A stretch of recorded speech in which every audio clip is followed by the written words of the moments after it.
Be very grateful for all of you for enrolling and supporting educational live streaming, because you know what? You could be watching anything. You could be watching Brain Rot Slap on TikTok, but you know what? You're watching a VTuber give a lesson on health.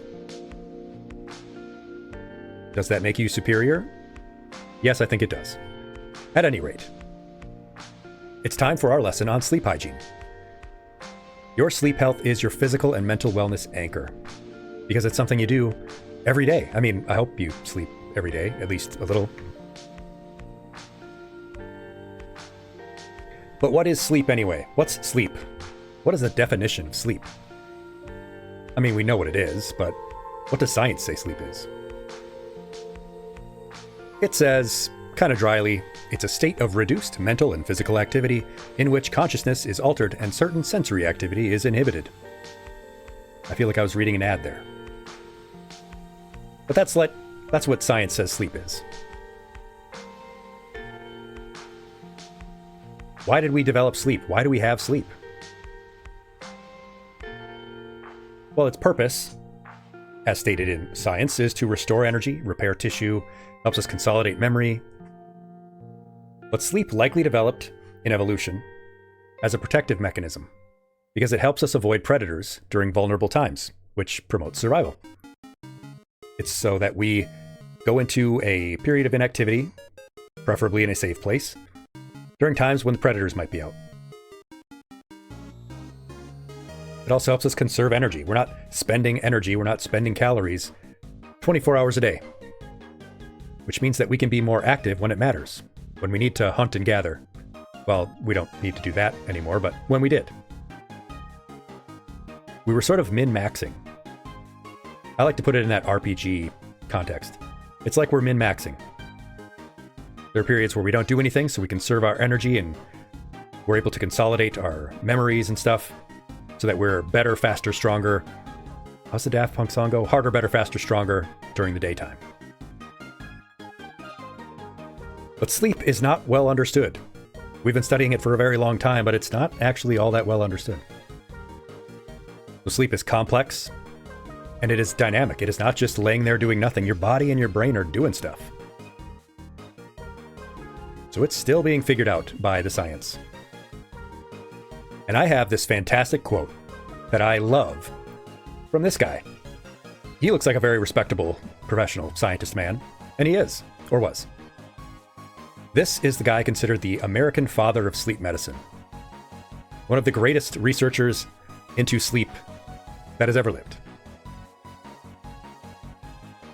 That is Dr. William Dement. And he said, as far as I know, the only reason we need to sleep that is really, really solid is because we get sleepy.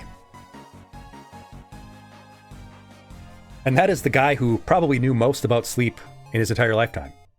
And he wasn't even really sure why we sleep. And yeah, we believe, as Zetsun Alpha said, that it's for helping to wash the funk out of your brain. But this just sort of highlights how poorly understood it is, even today. But what about you? What are your experiences? How was your sleep lately? How do you think your sleep has been impacting you?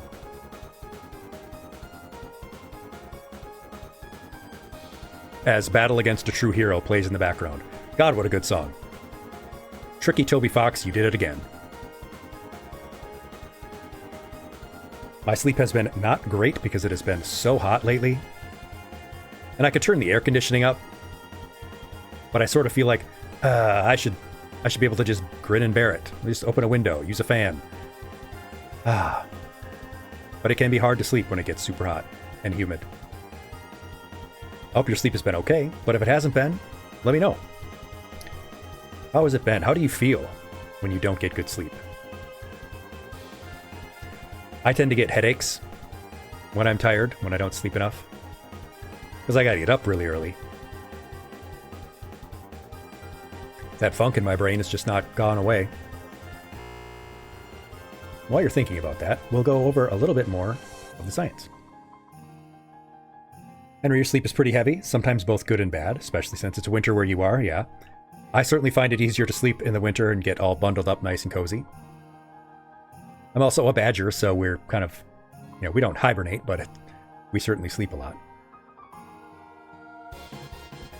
One of the biggest misconceptions or beliefs that people have about sleep is that our ancestors got more sleep than we did.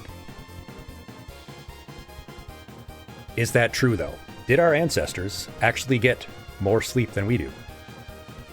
Some people believe that, since we were either less industrialized or we're more primitive, that we got more sleep. But the current research, noted there in the citation, says that we probably didn't. That the average sleep was probably closer to 6.5 hours. And in the summer, even less. Which surprises a lot of people. That's the average nap for Rao. I believe that. Having a nice siesta through the Arizona heat. So why did our ancestors seem to have better sleep health if they were getting less sleep? Could it be that they had better quality of sleep, perhaps? A lot of people also think that our ancestors slept sunrise to sunset, or sunset to sunrise, because they didn't have electricity, so they would sleep through the dark periods. But that is also probably not correct. That is another thing that surprises people. People did tend to stay up for a few hours after the sun went down, and often got up before the sun rose. As Henry and Rao suggest, there was less sound and light pollution that may have contributed to better sleep. Those are certainly factors.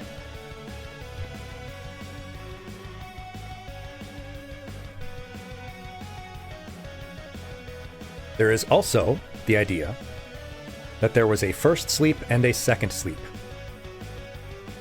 That our ancestors primarily had a first sleep that went for some hours of the night, and then they would get up for an hour or two, and then go back to sleep.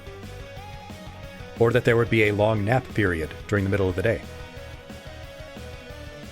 And this was supported for a long time by researchers' belief. However, more study of the history and checking in with people who live in, I don't want to say primitive areas, but people who live in uncontacted areas or little contacted areas, and how the sleep goes for those kinds of people, indicates that they probably didn't. At least in most areas. In some places, and in some time periods, there was. Which, as Rao mentions, might be why they call something the witching hour around 3 a.m., when people would get up again and notice weird nighttime stuff.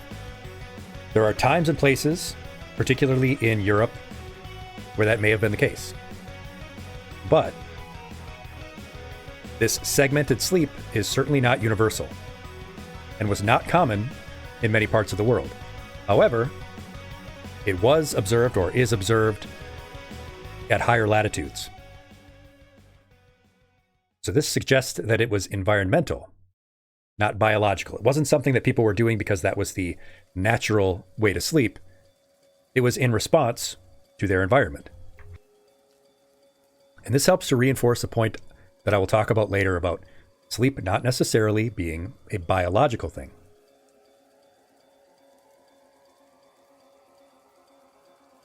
There's also the belief that people are natural nappers, that we would naturally develop a period of napping during the middle of the day. This was actually surprisingly uncommon throughout the world. So a lot of our preconceived notions about how our ancestors slept are turning out to possibly be wrong.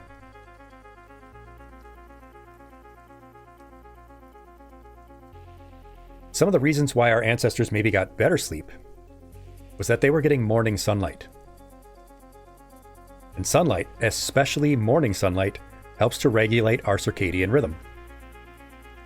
Many of the participants in the study that they've done on people who don't live in industrialized areas found that they get a lot of light exposure shortly after waking up.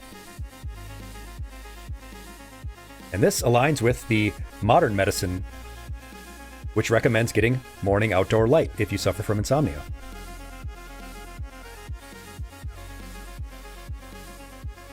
They would also sleep when the temperatures dropped the most. But then they would wake up when they got to the absolute lowest. This supports another modern medicine recommendation, which is that we should keep our bedrooms at a cool, comfortable temperature. Not cold and not too hot. And lastly, they had very consistent wake-up times. They would get up around the same time every day, which also supports modern recommendations to wake up consistently at the same time. So it wasn't that our ancestors were getting more sleep. It was that they were getting good sleep. And they were following all of the modern recommendations. It should be kept in mind that this was from a small sample and that obviously many people have genetic differences. The modern recommendations are still 7 to 9 hours. That's based on our modern needs. Because we may be experiencing a lot more stress. We do live very fast-paced lifestyles. But I think these results say a lot about what we should be doing to get better sleep. Frank prefers about 12 hours of sleep, so sleeping more like a ferret. They sleep 12 to 18 hours a day.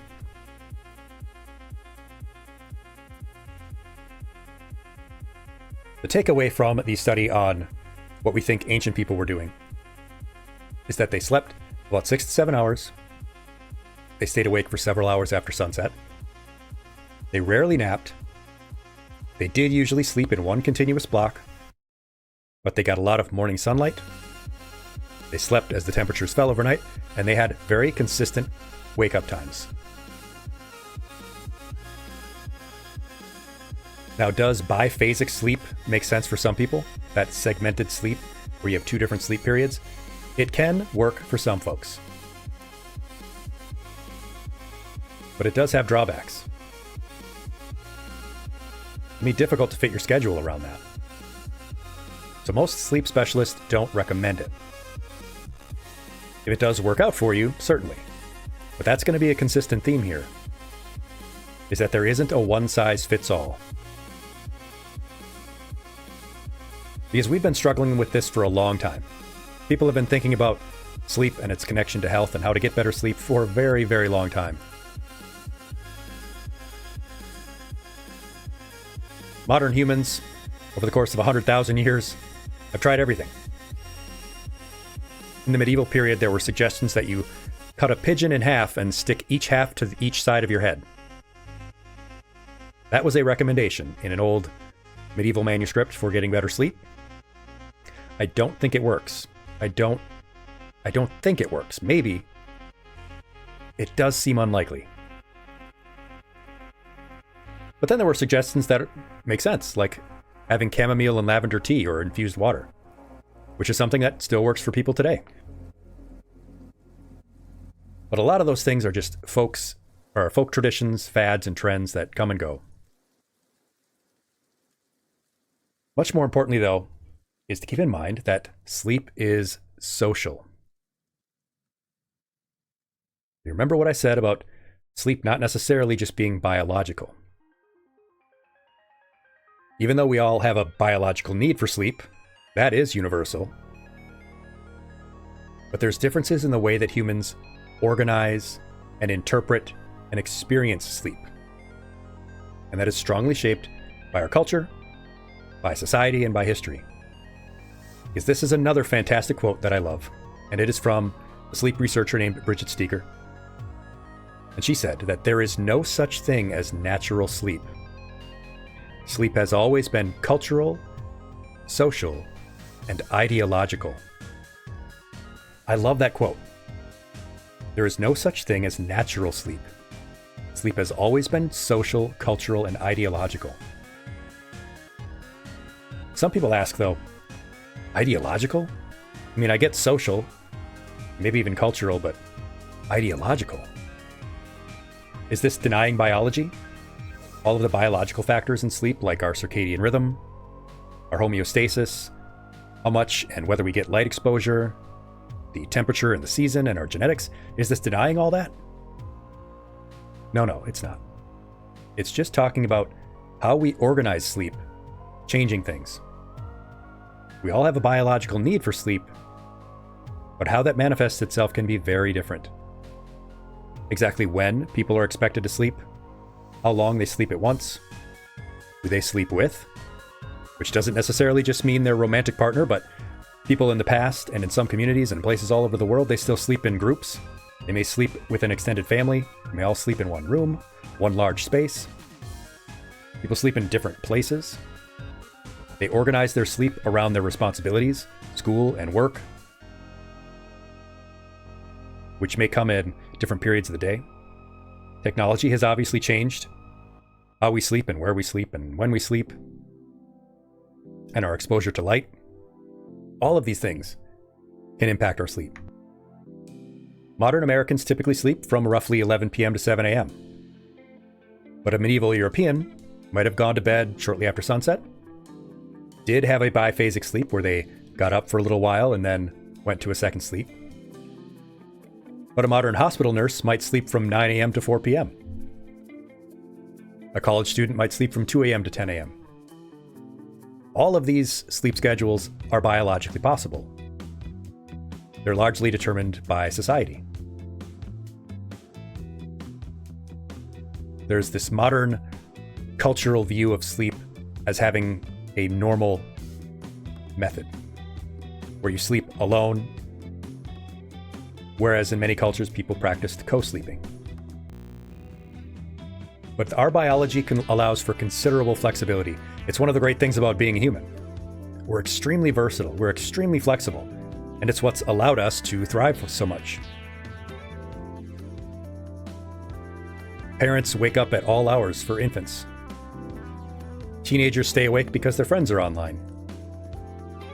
Our partner could influence our bedtime. Students have to adapt to school starts.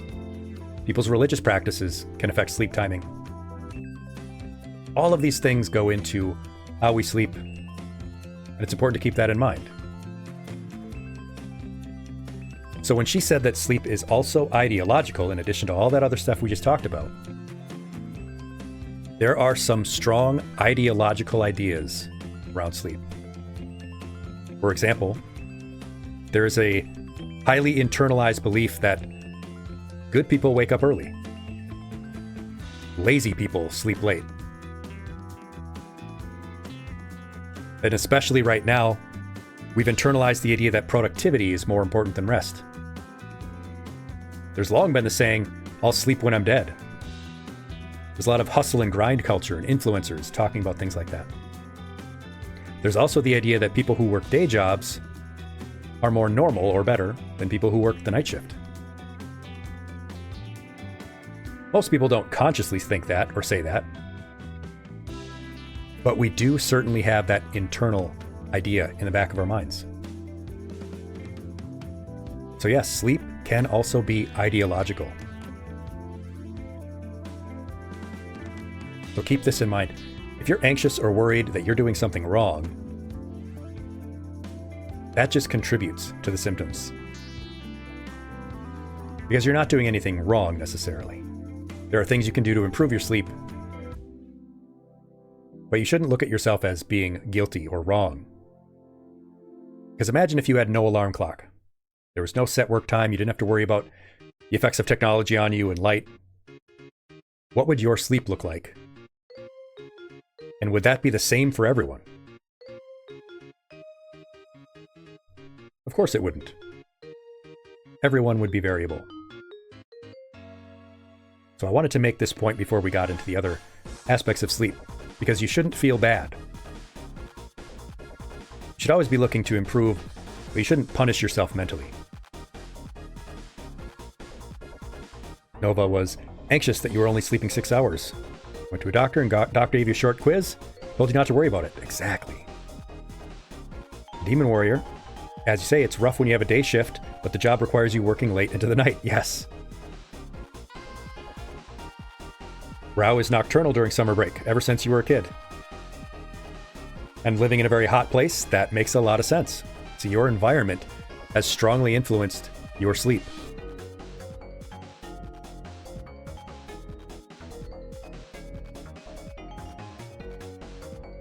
Today, though, the American Academy of Sleep Medicine does recommend that adults 18 and up get about 7 or more hours of sleep, 7 to 8. It's, of course, more for every younger group of people. Infants sleep between 12 and 16 hours a day.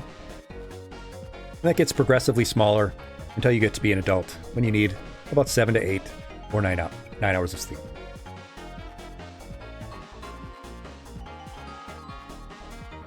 Because if you don't get at least some of that quality sleep, there are consequences. There are health risks to not paying attention to your sleep health. In the short term, quite obviously, we know that sleeplessness causes fatigue. It can be difficult to concentrate. Your long-term memory suffers. People get into poor judgment, and the longer you go without good sleep, its effects become more and more like being drunk. I'm certainly irritable when I don't get enough sleep.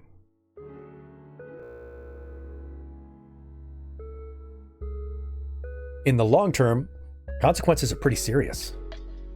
There's increased risk of mental health issues like depression. There's even increased risk of diabetes, cardiovascular disease, increased inflammation. Your immune system functions poorly. And people who get poor sleep have an increased risk of all-cause mortality. That means that they live less. Their lifespans are lower than people who get good sleep. Why is that? Why do you think that is? What's going on in the brain and the body that means that when you are not getting good enough sleep, all of these things can happen?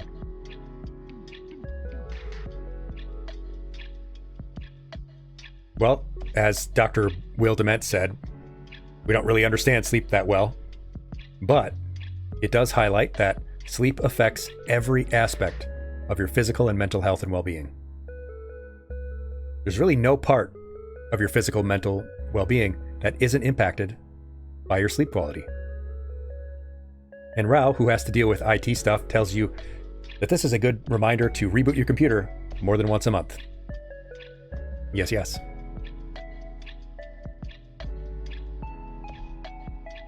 This is that blob of meat that's inside your skull. It's unfortunately not color-coded in real life. It would be super cool if it was. I mean, you can dye your brain blue with methylene blue, but that's not recommended.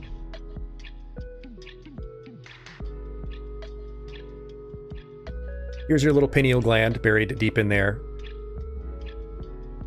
The areas of your brain helping to create melatonin, which we will talk about later.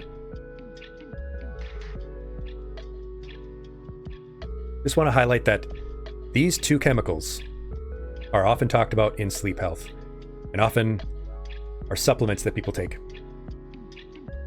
GABA, not yo gabba gabba, but just GABA, that reduces the activity in your brain, which might help you fall asleep. What melatonin does, it doesn't make you sleep, but it does put your brain into a quieter state.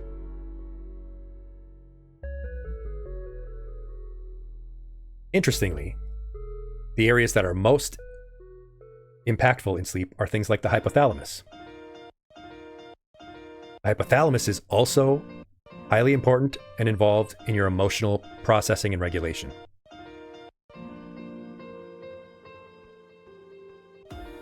But let's get into one of the really fun parts of sleep to talk about, and that is the sleep stages. You may have heard that we sleep in stages. There are different time periods of sleep. They're very distinct from each other. Stage 1 is called N1, or light sleep. Yeah, Demon Warrior has been helped by melatonin for sure. What's worked for Nova and Pulse is high CBN, low THC edibles. Yeah, the endocannabinoid system is very important. And CBN is one of those cannabinoids. There are quite a few of them. I enjoy talking about that subject in our cannabis lesson.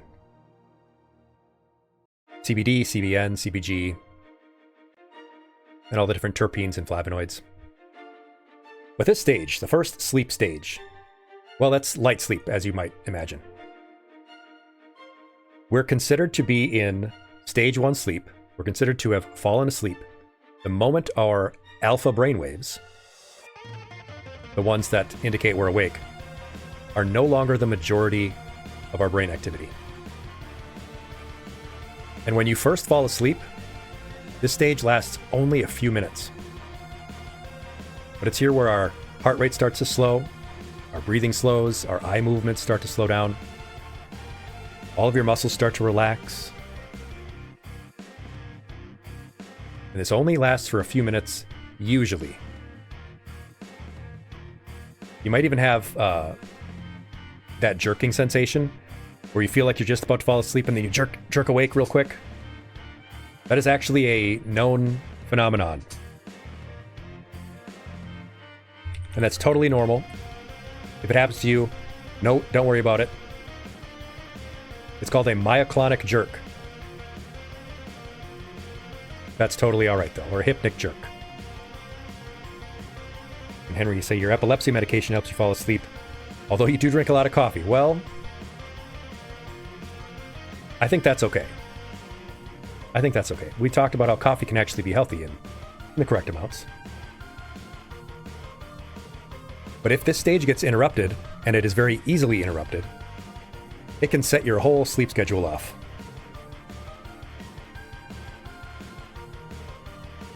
If it isn't interrupted, though, you enter stage 2 sleep. And this is where you're actually really fully asleep. This stage lasts only about 20 to 30 minutes, the first time through the sleep cycle. All of that slowing down continues, but your body temperature also starts to drop. And your eyes completely stop moving. This is the period that we spend the most time asleep in. This is almost half of our sleep. Almost half of our time sleeping is spent in this period.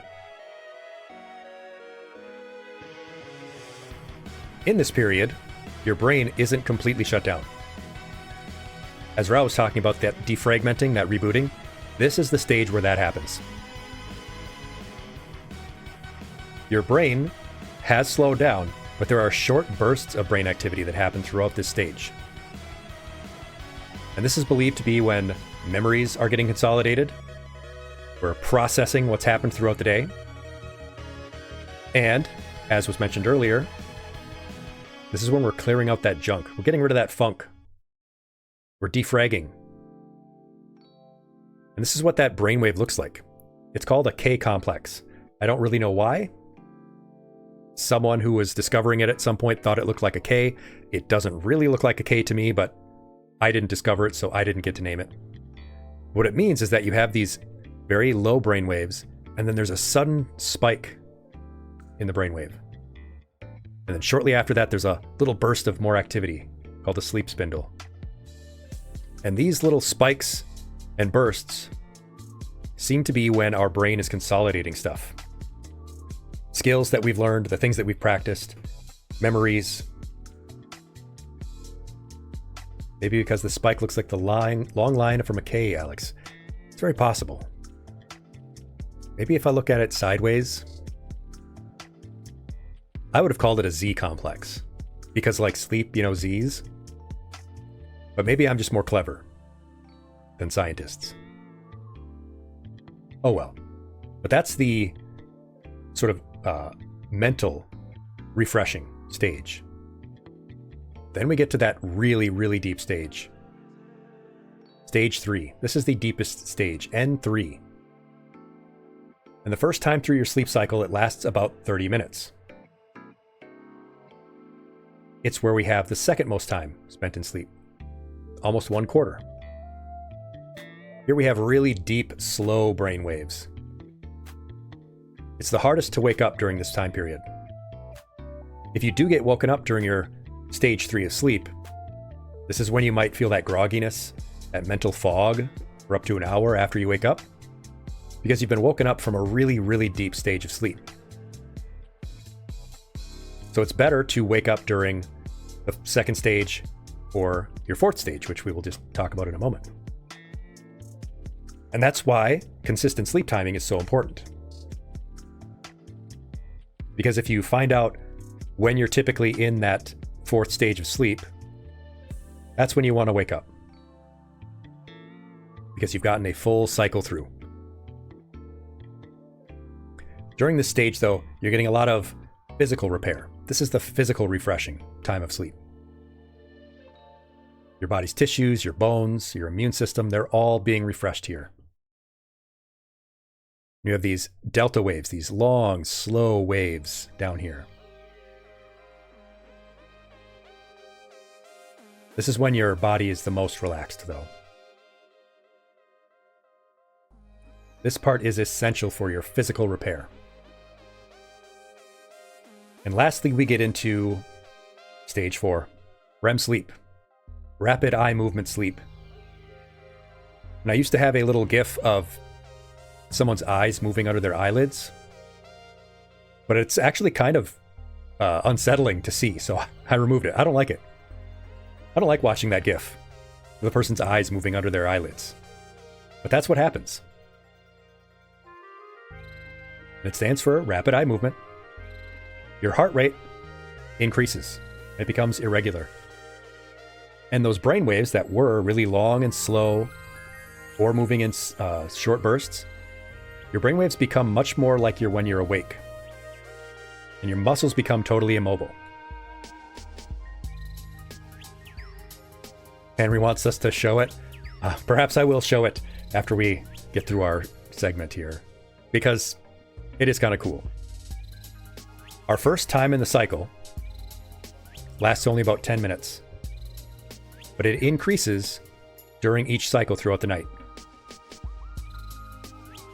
up to 1 hour long during the final stage. And if you're a little confused as to what I mean, what do you mean the first cycle through? What I mean is we go through this cycle of stage 1, 2, 3, 4 multiple times throughout the night.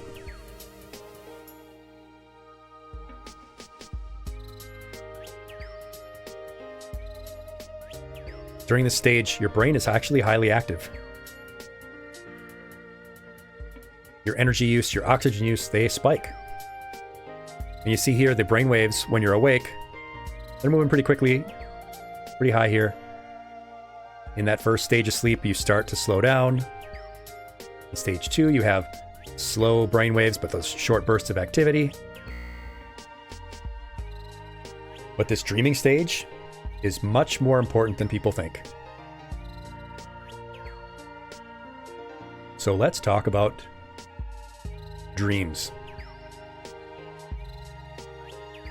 This is actually going to be very important for why REM sleep is just as crucial as the other stages. Dreams themselves seem to come from imagination more than perception, because we don't have those sensory experiences that we were having during the awakening period.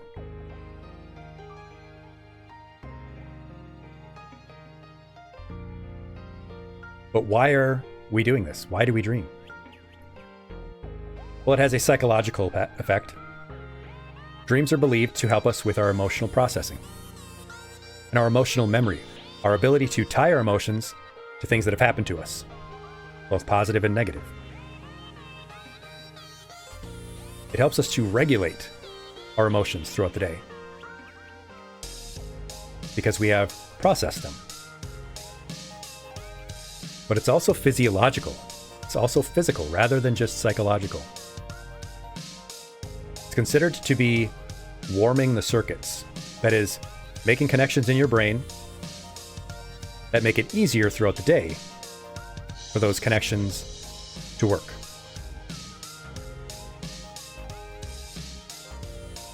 When we practice a skill and then we go to sleep, those connections are being strengthened during our dreaming period. Our brain does a lot of analyzing and rehearsing. It's active when we're asleep. That's why I said that sleep is a very dynamic thing. It's not just a passive laying there. Stuff is happening. A lot of mental housekeeping is happening.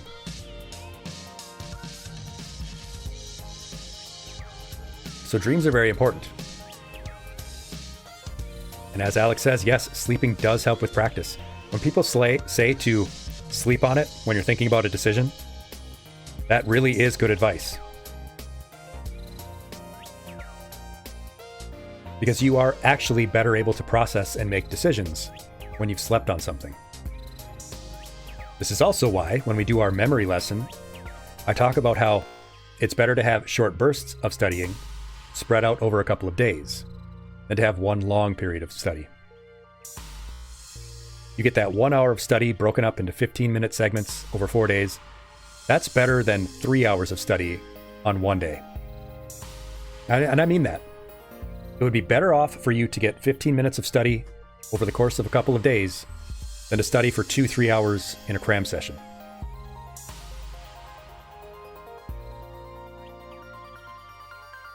Yes, that is true, Nova. We don't always remember our dreams, and that is perfectly normal and okay. Because the remembering of dreams has a lot to do with your brain chemicals rather than the fact that you are dreaming or not.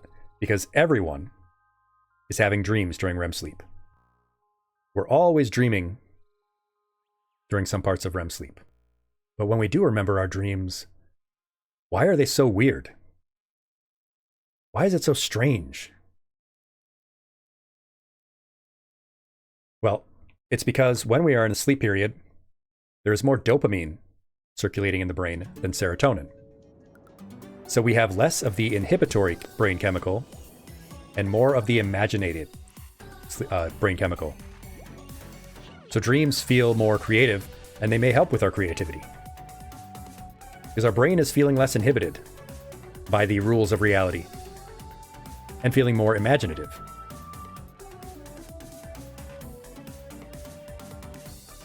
And if we're getting insufficient REM sleep, we can experience higher tension, more anxiety, and it can be difficult to concentrate.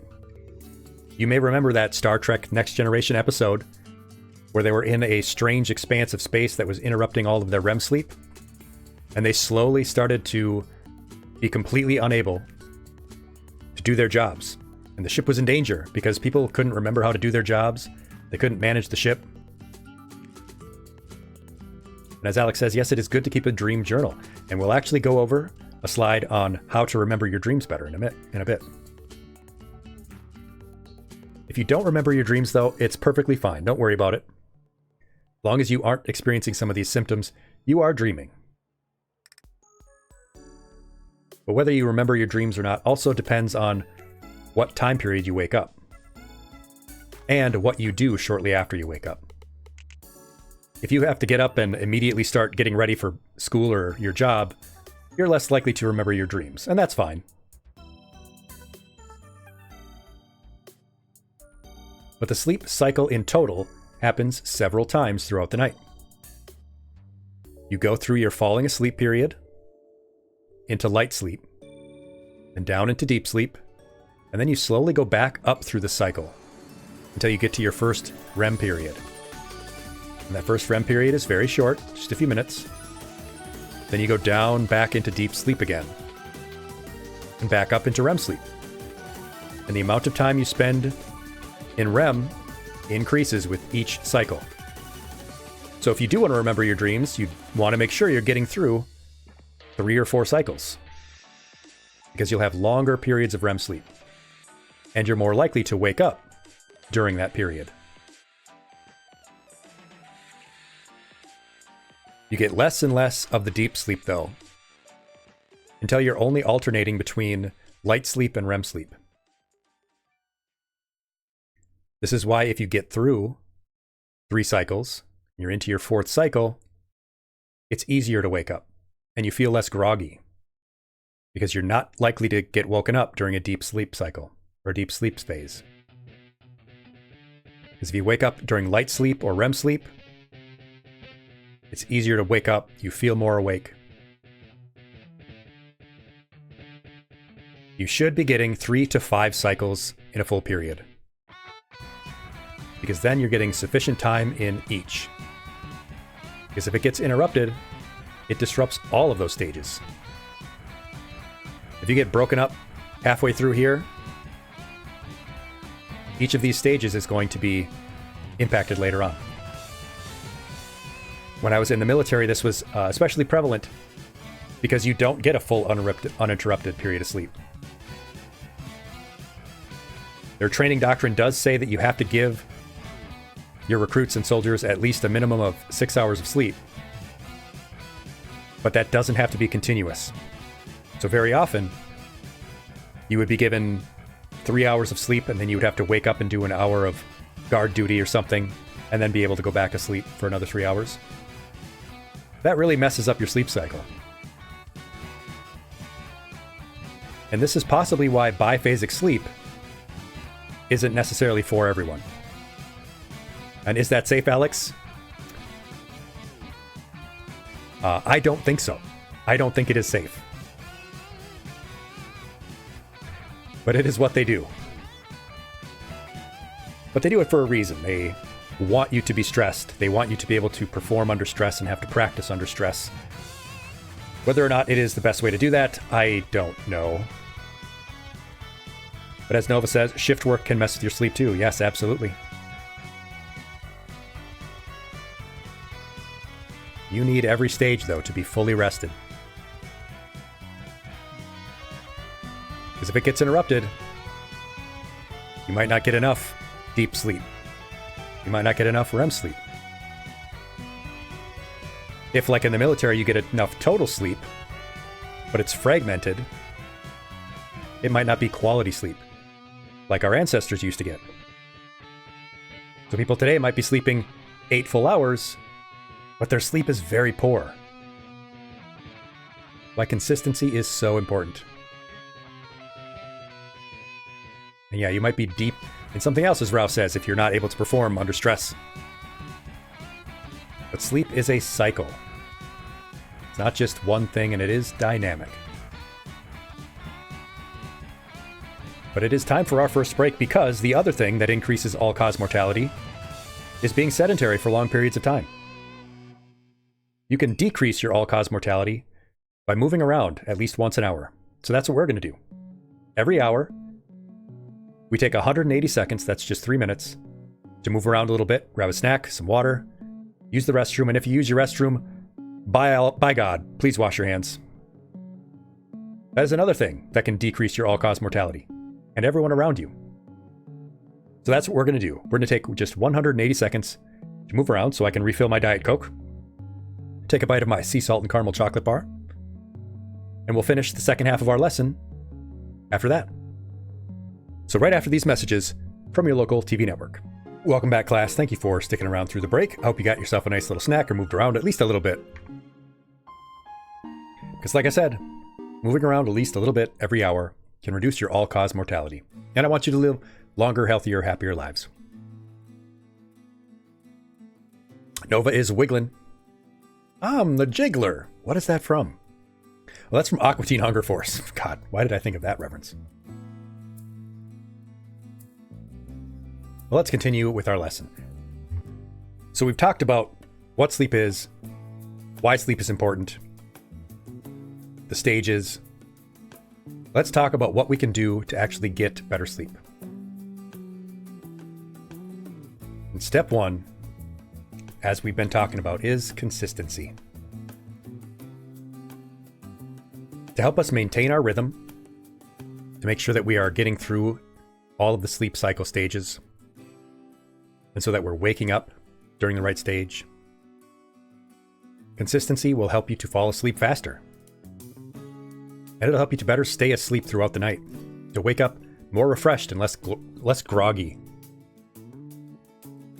Being consistent with when you go to sleep and when you wake up will help to train your body and brain that this is the time for sleep. This is when I should be sleeping. So it's important to have a schedule when possible. Obviously, you want to be flexible, but when possible, have a schedule.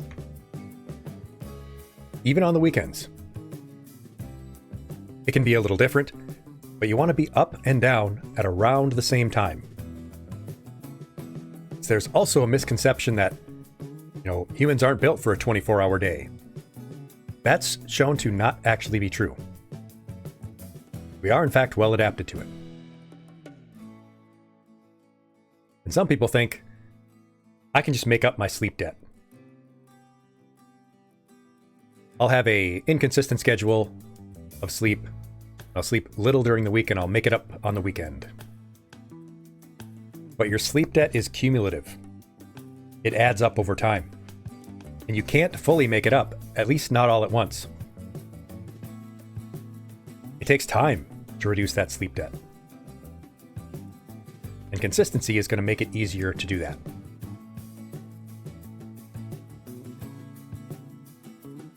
The second thing you can do is to create a sleep ritual. And I don't mean like a summoning circle or whatever. I mean a ritual of things you do before you go to bed. You want to do 15 to 20 minutes of a transition period from your daily waking activities into your evening activities. Some of the things you can do are light reading, listen to some relaxing music, do some stretching, engage in personal care, brush your hair for a few minutes, brush your teeth. This can also be very helpful because it gives you an internal body focus. You're feeling something on your body. You're thinking about your body. You do like Alex Fanmade says, taking a warm shower and then doing a ritual. That can be very helpful.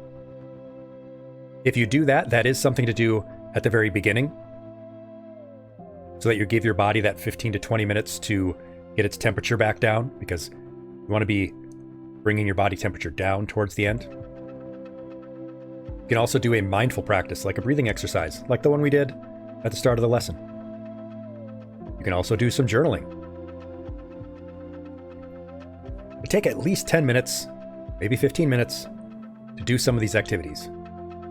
Brush your hair, brush your teeth, stretch out a little bit, maybe write down a few thoughts from the day. Before you know it, that 10 minutes is up. Because that helps to train your body and brain that this is what I do before I go to bed.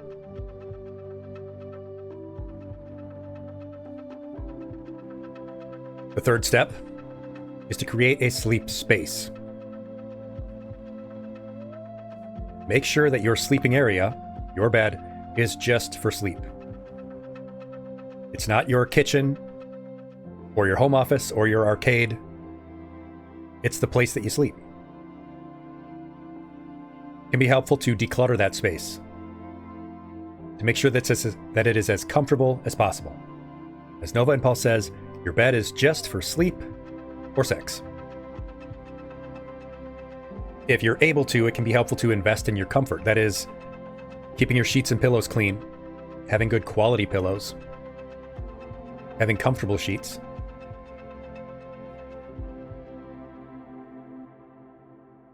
Have layers available too, so that as your body temperature changes throughout the night, it can be easier to help regulate. You want to keep that space dark, of course. You want to keep it quiet to prevent interruptions. You want to keep it cool. Not too cold, not too warm. Nova and Pulse suggest a body pillow if you are a side sleeper. That's fantastic. I mean, you can even get a Mr. Aegis slipcover over it. Or stowless. I've thought about a stowless body pillow cover. I mean, everybody thinks about that sometimes, right?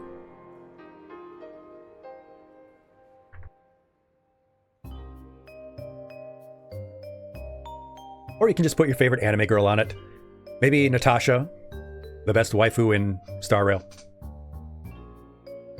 But this helps to train your body and brain that this is the place for sleep.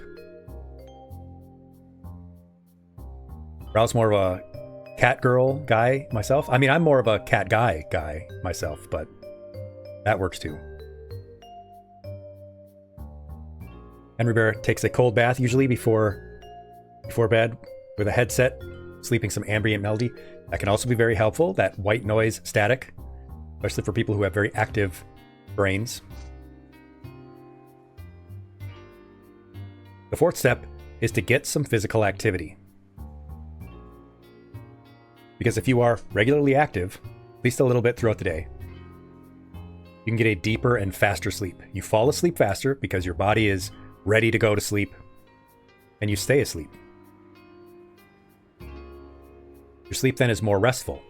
It's much like when you do physical activity, your muscles get stronger, which can seem paradoxical. You break down the muscle to make it stronger. You do a lot of physical activity, or you do more with your body, and then you wake up more refreshed. Physical activity can also help to regulate your body temperature. And obviously it plays a significant role in maintaining proper hormone balance. Your cortisol, your melatonin.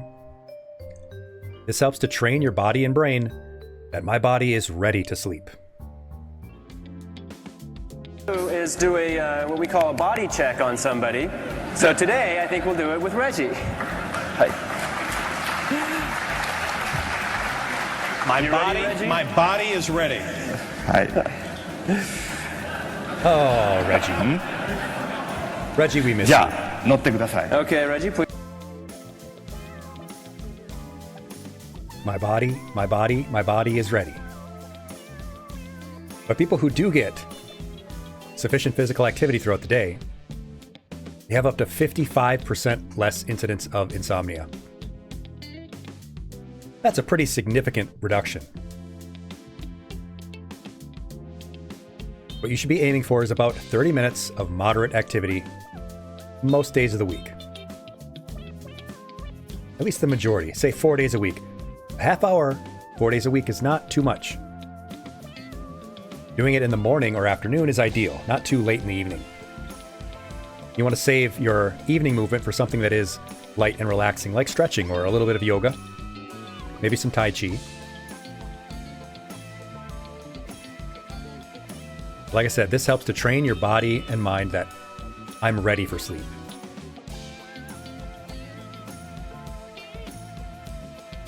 We're on number 5 of 6. And the 5th thing is sunlight. We talked about how our ancestors used to get a lot of morning sunlight, and that can be helpful. Because natural light helps to reinforce your proper sleep cycle. People who get morning sunlight especially have far better sleep efficiency. That is, throughout the night, 85% of the time, they're asleep. And not tossing and turning and trying to fall asleep. Because this helps to train your body and brain, because your brain loves predictability. Your brain loves patterns. We are pattern finders. So if your body and brain are feeling like, I'm in a normal rhythm, I'm in a pattern, it likes that. Your brain doesn't have to work too hard when it knows exactly when you're going to be sleeping.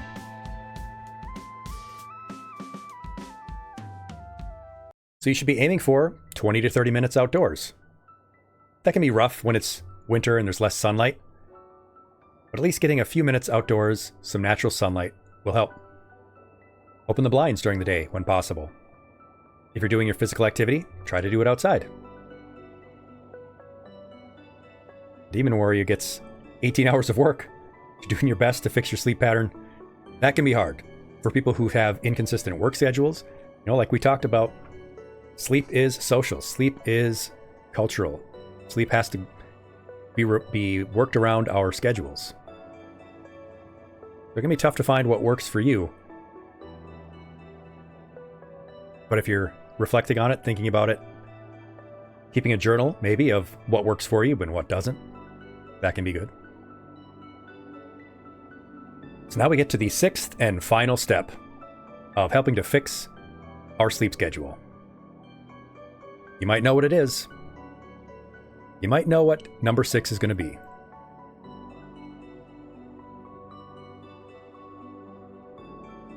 Put the phone away. Put the phone away. Put the phone away. Less scrolling, more sleeping.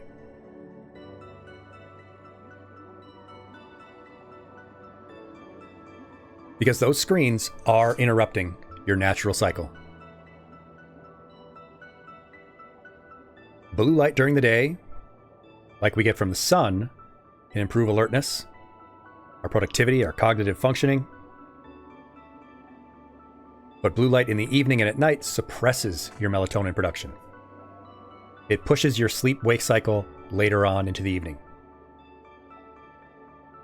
And it hurts both your objective and subjective measures of how much good sleep you're getting. And yes, Henry Bear, light through your window can be enough. Because you're still getting that light, even if it's indirect. Your eyes are still seeing natural sunlight. And that sunlight goes through your eyes, hits the back of your brain, improves your sleep hormones.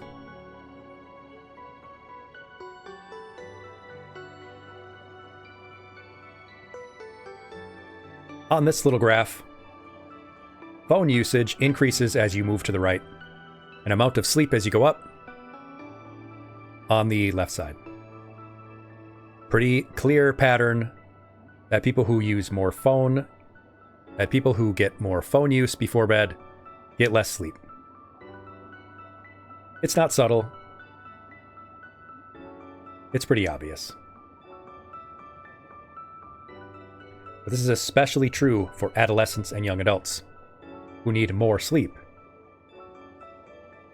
All of the smallest bars, well, mostly, but all of these small bars showing smartphone use without a blue light filter have significantly, or at least slightly, lower sleep quality.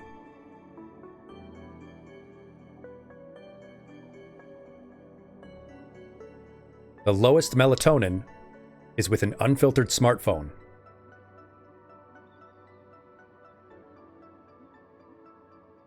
In the middle is using a smartphone with a blue light filter. And the highest melatonin is found in people who took that time to read a book instead. In both adolescents and young adults.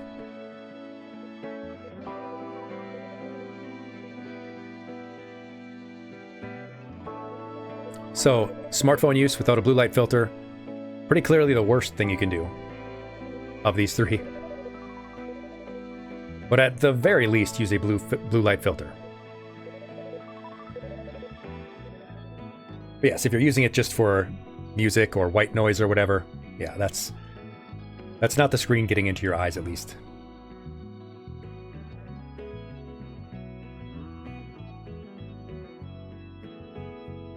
This is both during the day and at night. On the left, on both of these graphs, is after 90 minutes of reading regularly. And on the right side is at bedtime. So you do these things at bedtime. The people in this study would do one of these three things at bedtime, and then 50 minutes later, they would test the melatonin. And at 50 minutes later, the people who were reading a book instead of using their phone had the highest levels of melatonin.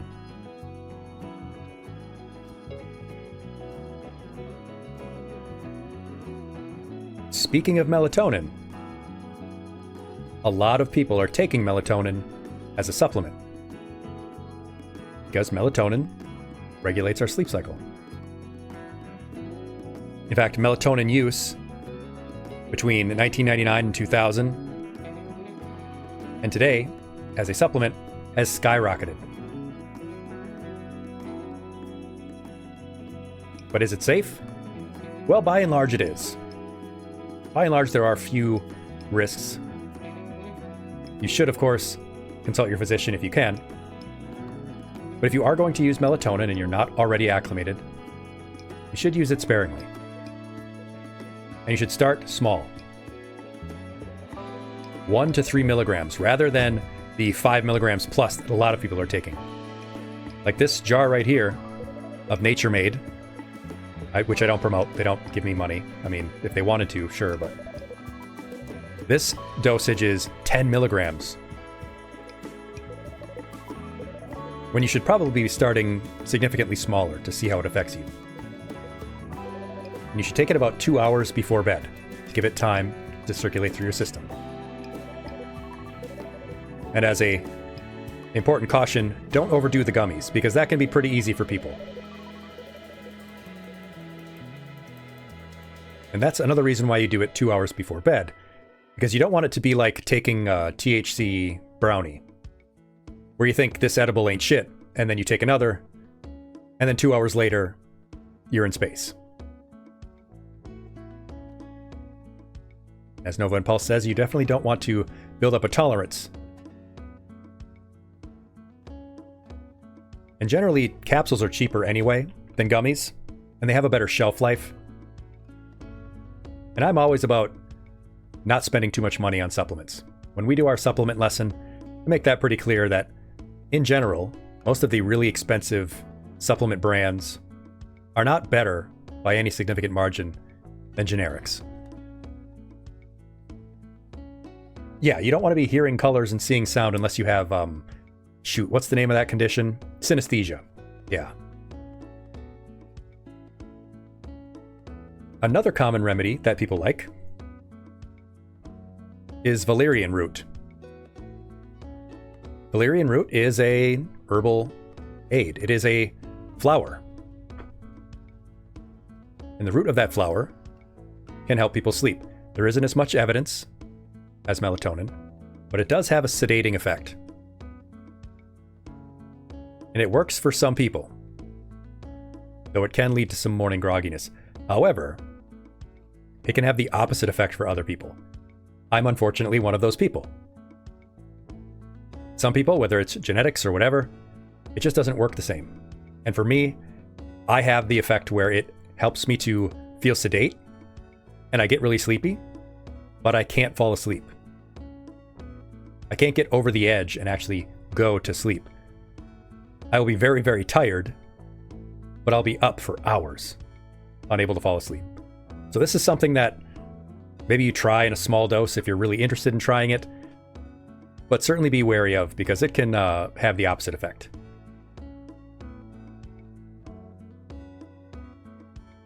If it does work for you, if it's one of those things where you're one of the people that it works for, it can be really good.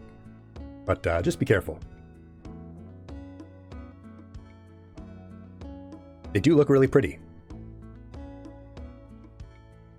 The last common remedy that people use are things like lavender and chamomile. Now, there's limited evidence that these actually help you fall asleep.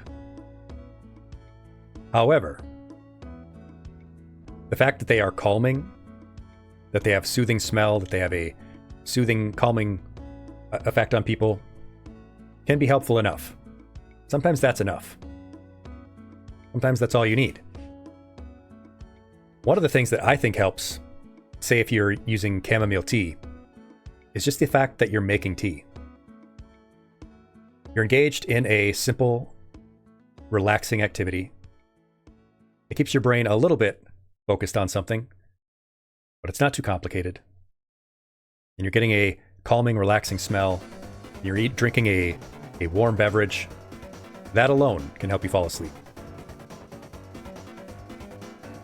And maybe it's just a placebo effect, but if it is, who cares? If it works, it works.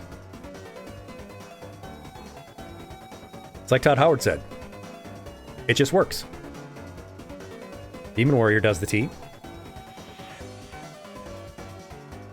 And as Nova Impulse says, yes, in fact, shutting your eyes is still better than staying up. One thing to note is that if you are trying to fall asleep and you're tossing and turning and you just can't fall asleep, you might also want to try getting up.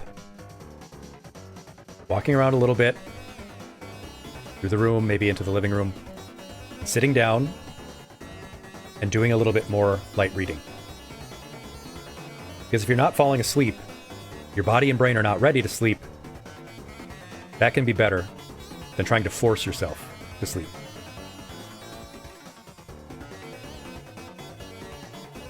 If you are having consistent trouble sleep, especially if you're waking up a lot, you might want to see if you have sleep apnea, because it is very, very common. You've probably heard of sleep apnea before. And what it is an obstruction in the airway, where the muscles aren't relaxing properly, or are relaxing too much, that is. and they are blocking the airway in the back of the throat. And it is a terrifying cross-section, yeah. Not my favorite, but it does give a good illustration of the fact that this airway back here is getting pinched. And that can cause you to wake up throughout the night. But up to 90% of people who have sleep apnea don't know it. They're just going through life with impacted sleep, when there are some solutions.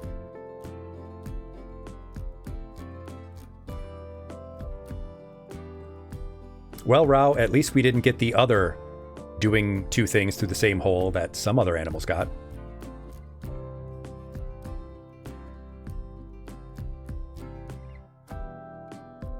Some of the factors in sleep apnea, especially obstructive sleep apnea, which is the most common, our age. As we get older, it's more common. Anatomy, of course. A family history of sleep apnea can be a strong indicator. It's also another great reason not to smoke. But if you find that you snore, that your poor sleep leads to mood issues, you have frequent headaches when you wake up, definitely something to get checked. Especially if you snore, as Nova says. Because if you don't, it can lead to hypertension. It can lead to heart problems. It can increase mood disorder. And it is most common when you start entering middle age. But it can happen at any time. Like I said, though, you may not be aware. However, there are plenty of ways that it can be helped. Most commonly with a CPAP machine, you've probably heard of. It's continuous positive airway pressure. Just helps to keep that airway open. For some people, it can be fixed with simply a thing like a mouth guard. That helps to shift the jaw into better position to keep that airway open. There are also exercises that people can do that can help train their body to keep that airway open. But if you don't know if you have sleep apnea, and you suspect that you might, check with your doctor. It's nothing to be embarrassed about. 90% of people may not even know they have it. Let's talk about one of my favorite things, though. Let's talk about naps. Let's talk about napping. Because a good nap can improve your mood and memory, can help you perform better throughout the day, it can lower your stress level. You used to be good at napping, Nova? Yeah, it can be very easy early on. And harder as you get older and have more responsibilities. But if you do nap, timing is absolutely crucial. And the optimal amount of time for your nap is 30 minutes. And a little learning check is to ask you, why do you think that is? Why is 30 minutes the optimal time for a nap?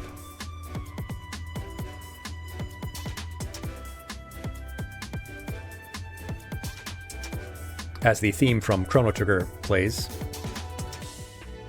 number one of those things, as Alex says, is to avoid giving you problems falling asleep later at night. Yes, yes. Nova asks, is it a power nap or not? Rao gets it on the head to get that first good phase without dipping into the middle of phase 2 or into phase 3. Absolutely. We think about our sleep cycle. That first phase being just a few minutes, and the second phase being about 20 minutes or so the first time around. A 30-minute nap means you're getting at least one cycle of second phase, which is where your brain is getting that good refreshing, without going all the way into deep sleep, stage 3.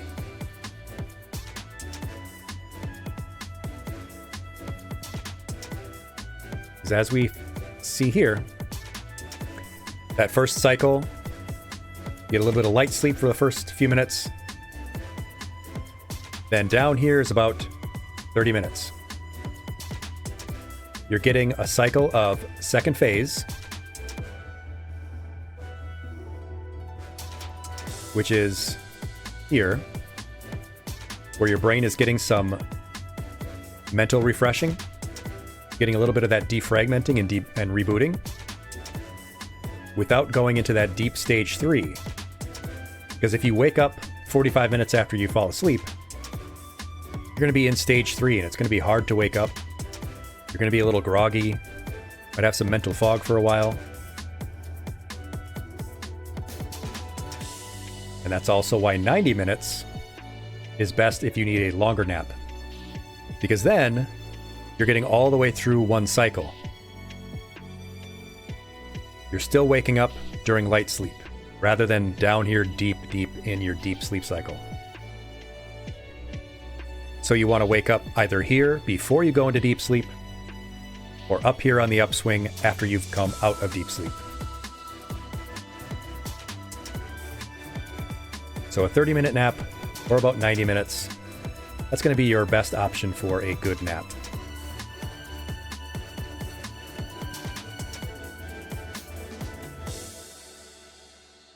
Of course, for some people, they nap in odd positions. They'll fall asleep at their desk, or with their head hanging back on their couch. You want to sleep in a natural position. Make sure that you're very comfortable. And just like in your regular sleep, in a cool, dark, quiet place so that you're actually asleep during that 30 minutes or 90 minutes. I wear a sleep mask. You know, the little cloth masks over your eyes? That's really helped me.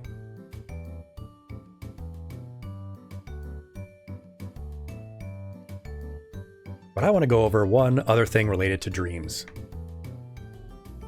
But let's talk a little bit more about dreams. Because I mentioned at the top, and I've mentioned in the promotion for this lesson, that dreams have meaning. We talked about how dreams have importance, that REM sleep is critical, and that dreaming helps us to process our emotions and to regulate, and that if we don't get REM sleep, we can, well, lose our minds. Let's talk about why dreams themselves are important, and if we can interpret them. And I say yes. But I also say that just trying is worth it. Because whether dreams have a spiritual meaning or supernatural meaning, or they can give us insight, just trying to remember our dreams and interpret them can be worth it in itself. Because when you try to interpret a dream, you're engaged in self-reflection. You're thinking about what the dream meant. You're thinking about, what have I been going through that I would have this dream about this thing? What have I been thinking about lately? What's on my mind? What's weighing on me? Just thinking about that stuff can be worthwhile. Because it might make you think about stuff you've been avoiding, or that you've been subconsciously aware of, but not consciously aware of. And even if it doesn't have anything to do with the dream, it made you think about that stuff. And if you want to remember your dreams, or remember them better, the number one most important thing is to get more sleep. Number two is to wake up during REM sleep, while you're actively in the dream.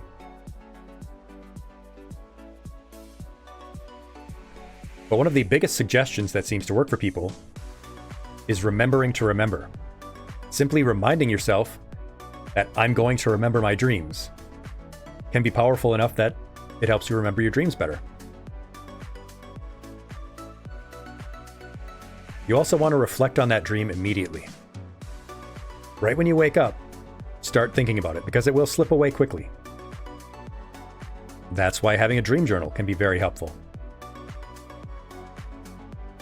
You also want to, of course, reduce alcohol, THC, or other drugs that can interfere. If you can avoid heavy meals before bed, that will help.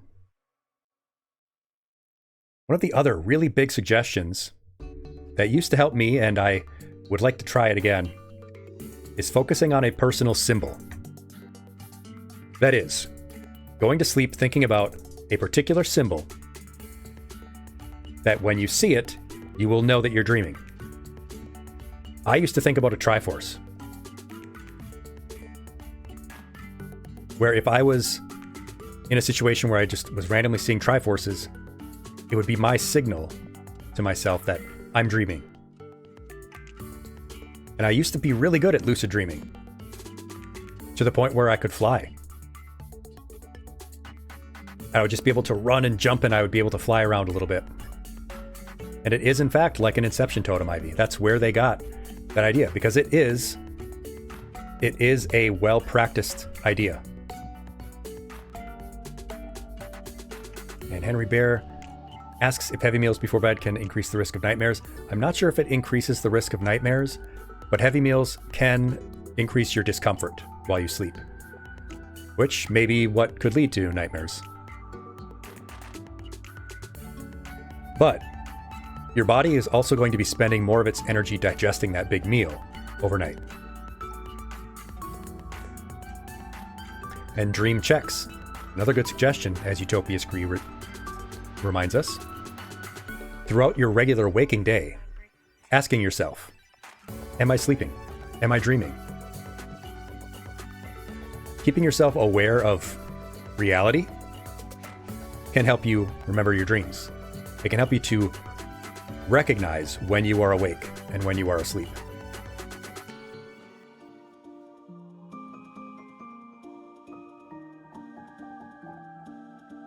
But if we want to go over one more time our 6 steps for better sleep. Number 1, of course, is consistency. Creating a schedule to train your body and brain that this is the time for sleep. Creating a bedtime ritual to help you train your body and brain that this is what I do before I sleep. Creating a comfortable sleep space so that your environment trains your body and brain that this is the place that I sleep. Getting some physical activity to train your body and brain that I'm ready for sleep, especially getting sunlight. And reducing your device usage, putting the phone away. Those 6 steps will certainly help to alleviate some sleep issues. And if you still have sleep issues, it is important to, if at all possible, consult your physician about potential insomnia, potentially sleep apnea, or other sleep issues that they might be able to better help you with therapies or medications and other treatments. So your homework, because you do have to complete your homework. Attendance is 50% of your grade, but homework's the other 50%. Number 1 is to incorporate at least 2 of these steps. Try to incorporate 2 of these steps over the next few days before we see each other again. Try to at least start a schedule or do a bedtime ritual for those 10 to 15 minutes. Get some daily physical activity. Try to incorporate 2 of these steps. Use them throughout the week. And importantly, take note of the effects. Think about, maybe jot down a note to yourself. How did I feel the next day when I did these things? And then lastly, of course, report back next time we see each other of how it went. That's all you got to do for your homework. Just incorporate those 2 steps and come back and talk about them next time.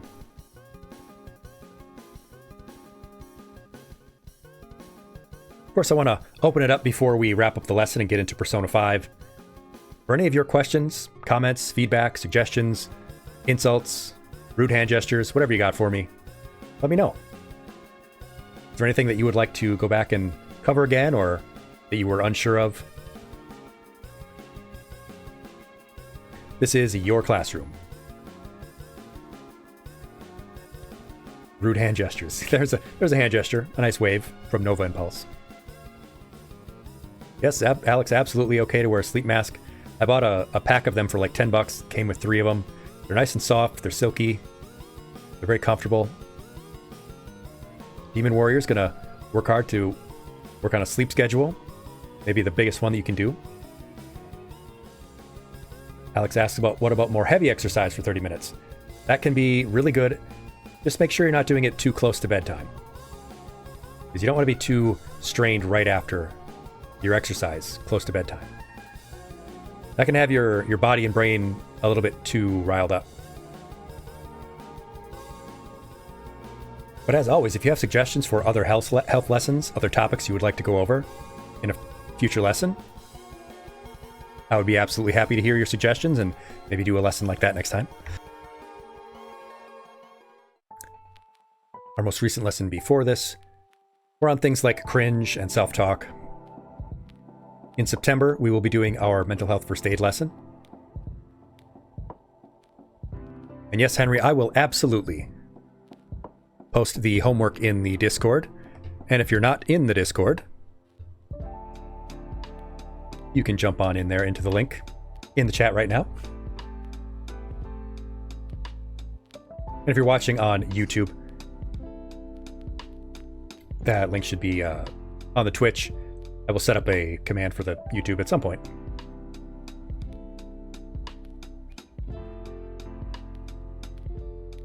If you want to see all of our other lessons, there is a YouTube playlist.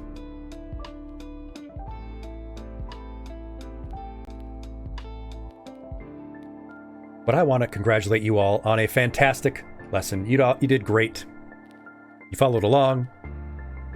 You were engaged. You answered questions. You asked questions. You did a great job. Congratulations.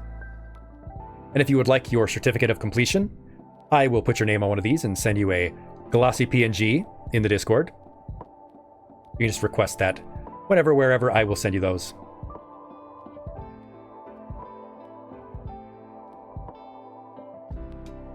And I will have some shorts posted to YouTube and TikTok with the 6 suggestions. And I'll make some infographics to post on our social medias.